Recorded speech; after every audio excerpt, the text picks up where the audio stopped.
कहाँ से मैं शुरू करूं, मेरे को कुछ समझ में नहीं आया।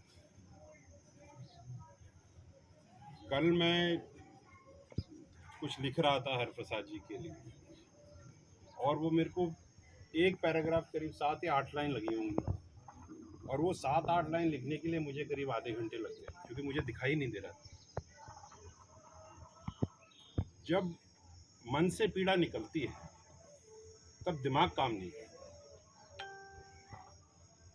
तो मैं कोई दिमाग की बात नहीं करूंगा आपसे, मैं तो दिल की बात करूंगा।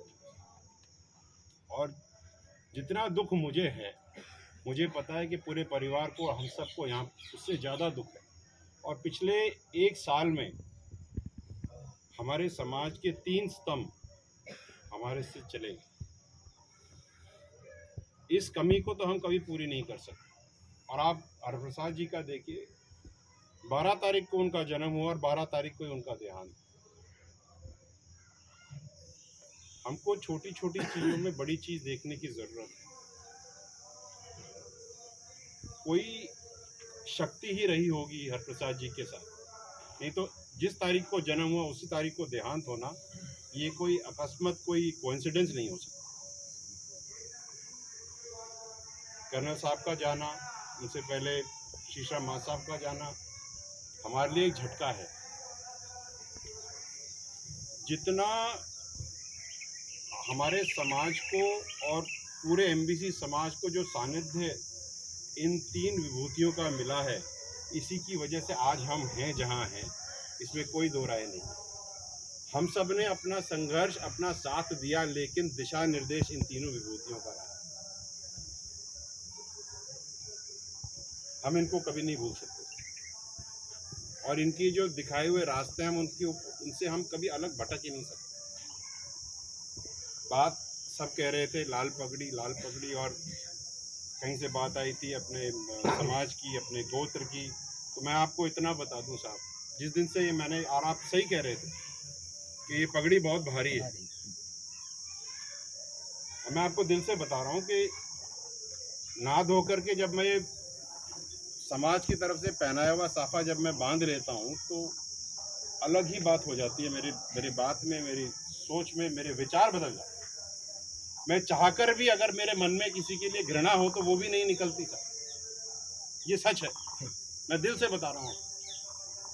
ये बहुत भारी भार है, बहुत भारी। और 31 तारीख को जब कर्नल साहब का देहांत हुआ, और उसके कुछ दिनों बाद जब मैंने ये काम 30 दिन बाद संभाला, उस दिन से ना तो मैं बैंसला रहा, ना मैं गुजर रहा, ना मैं मुंडिया का रहा, ना तो मेरी कोई जात रही, ना कोई मेरा गोत्र रहा। मेरे लिए तो मैं आप सबके अंदर हूँ साहब।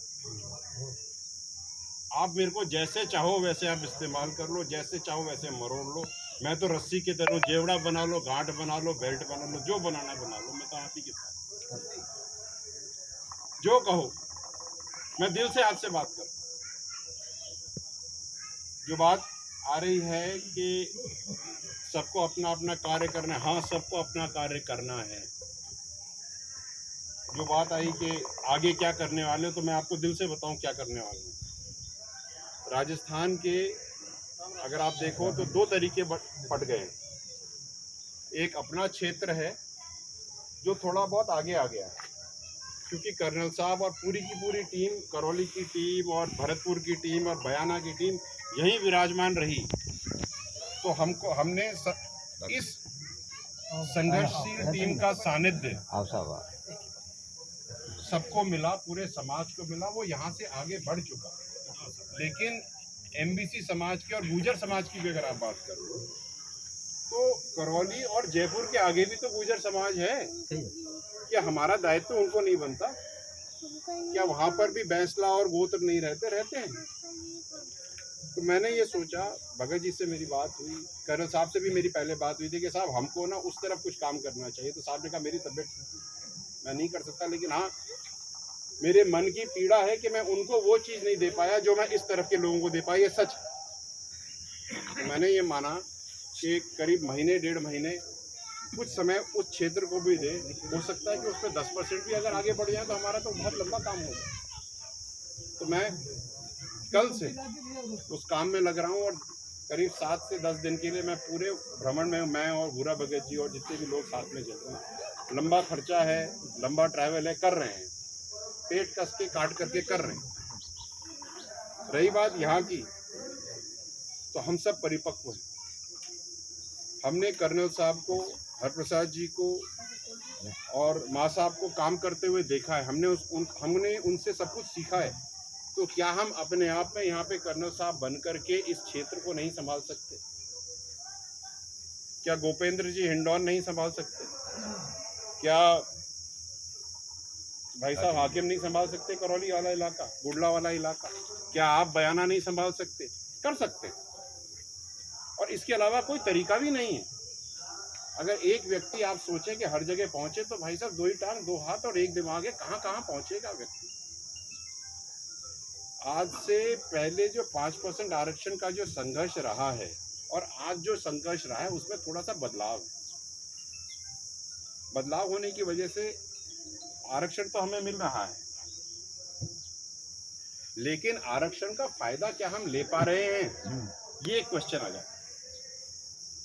मुझे लगता है कि हम पूरी तरह से नहीं ले पा रहे, क्योंकि हम 5% आरक्षण से 360 डिग्री का बेनिफिट नहीं दे पा रहे। अगर आप देखो तो खंडार वाले लोग बेनिफिट नहीं ले पा रहे, वो आगे नहीं आ पा रहे। आपके छबड़ा और झालावाड़ के लोग फायदा नहीं ले पा रहे। आपके भीलवाड़ा वाले इलाके में तो कुछ समाज और गांव तो ऐसे हैं, विश्वास नहीं करेंगे आप, जिनको ये भी नहीं पता कि 5% आरक्षण आज की तारीख में लागू है या नहीं। ये कमी हमारी, ये कमी हमें पूरी करनी है। जब तक आखिरी परिवार के आखिरी व्यक्ति को ये फायदा ना हो जाए, तो मेरा काम अधूरा है। दूसरी बात जिस पे मैं बहुत विचारधीन हूँ और जिस पे मैं काम करूँगा, जो बात चल रही थी कि आगे का क्या है, तो जो व्यक्ति पटरी पे बैठा था, पतली धोती में, फटी हुई धोती में, जिसने पटरी पे पत्थरों पे रात को सोया आरक्षण के लिए, उसके बेटे को नौकरी नहीं लग रही। मेरा दायित्व, हम सबका दायित्व ये है कि उस आखिरी लाइन के व्यक्ति को वो फायदा मिलना चाहिए। वो इसलिए नहीं मिल रहा क्योंकि वो अपने बच्चों को नहीं पढ़ा पा रहा, और हम उसके पास जा नहीं पा रहे क्योंकि हमारे पास हमारे बच्चे को पढ़ाने के अलावा टाइम नहीं। जो सच है, मैं सच बोलूँगा, हम उसकी तरफ देख ही नहीं रहे, हम तो अपना देख रहे। तो मैं ये निवेदन कर रहा हूँ कि एक बार के लिए 100 में से एक व्यक्ति उसको देख लो। तो अगर हम थोड़ा थोड़ा देख ले तो 10 भी आ गए ना, तो हम सोचेंगे कि सर जी श्रद्धांजलि हो गई। कर्नल साहब की अस्थि कलश यात्रा की बात चल रही थी, ये करेंगे हम। 30 दिन तक शोक रहा कर्नल साहब का। उसके बाद अब थोड़ा सा गर्मी का मौसम थोड़ा कम हुआ है। जो पुरुष थे वो पूरे राजस्थान से आ पाए कर्नल साहब को अपनी श्रद्धांजलि देने के लिए, लेकिन कर्नल साहब का लगाव महिलाओं और बच्चियों के साथ बहुत है, लेकिन वो आ नहीं पाए। तो विचार ये चल रहा था कि क्यों ना हम कर्नल साहब को ही गांव-गांव ले जाएं, जिससे कि वो अपनी आखिरी श्रद्धांजलि दे दें और फिर पुष्कर में विसर्जन कर दें। तो इसके बाद में बैठ लेंगे 4-5 लोग बैठ करके, या 10-15 लोग बैठ करके, यहाँ बैठ लें या घर बैठ लें, और इसको एक डायरेक्शन दे दें कैसे करना है, क्या किया जा सकता है। रिस्पॉन्सिबिलिटी, कोई लंबा चौड़ा काम नहीं करना हमको, कोई रैली वैलियाँ नहीं लगानी। हमको वहाँ जाना है जहाँ वो लोग आ नहीं पाए। दिल से काम करना है, दिमाग से नहीं। तो ये एक कार्य है। बहुत सारी चीज़ें हैं जो बाकी रह गई हैं, सारे काम होंगे। कुछ चीज़ें ऐसी हैं जो पिछले 2-2.5 महीने 3 महीने से छूट गई हैं। कर्नल साहब की तबीयत भी ख़राब रही, मैं भी उस पर बहुत मशरूफ़ रहा। 18-18 घंटे हम अस्पताल में खड़े रहते थे, हमें खुद नहीं पता था कि कब जिंदा हैं कब हम होश में हैं। अब वो काम पूरे होंगे, क्योंकि हम यहाँ एक ऐसी जगह बैठे हैं जहाँ पर मन से जो बात निकल रही है वो सच्ची निकल रही है। तो एक सच्ची बात मैं आपको कह दूँ कि आप लोगों ने जो ये सम्मान मुझे दिया है, ये सम्मान छूटेगा नहीं साहब। मर जाऊंगा लेकिन शीश नहीं झुकने दूंगा साहब। ताली मत बजाओ भाई, ताली मत बजाओ वैसे ही।